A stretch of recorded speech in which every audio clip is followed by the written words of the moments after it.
حضرت الله ځاځي هغسې بیټینګ ونه کړ کومه چې دی ویلی و. سلام او مینه ګرانو دوستانو، وخت مو په خیر.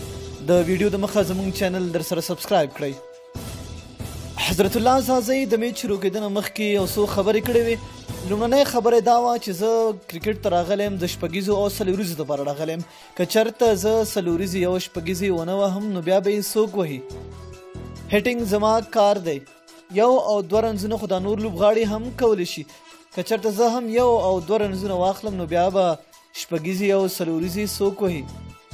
د هر یو بیټسمین خپل قانون دی چې څنګه بیټینګ کوي، خو زما قانون دا دی چې زه به شپږیزې او څلوریزې وهم. دوستانو میچ خو تاسو خپله هم وکته، دغه خبره حضرت الله ځاځي کړې وه، خو حضرت الله ځاځي هغسې بیټینګ ونه کړ کومه خبره چې دی کړې و.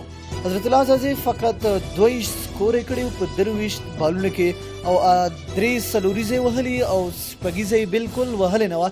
دی خبره کړې وه چې زه به شپږیزې ډېر وهم، صرف دی 3 څلوریزه ووهله او یو شپږیزې هم پکې ونه وهله. چې کله یې شپږیزې ته اراده وه نو د بونډرۍ په سر یې ورنه کیچ واغېشت. دوستانو کګیسا رباډا هغه ډېر یو خطرناک بالر دی په جام جهاني کې، نو هغه بالینګ ورته کوله او د بونډرۍ په سر یې ورنه کیچ واغېسته.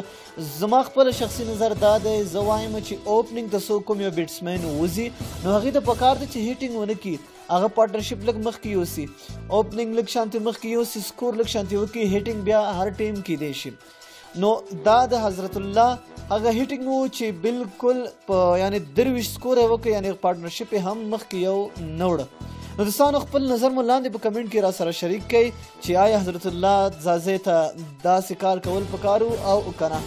د لا نورو او ښایسته ویډیوګانو لپاره زموږ چینل در سره سبسکرایب کړئ. تر بلې ویډیو د لوی الله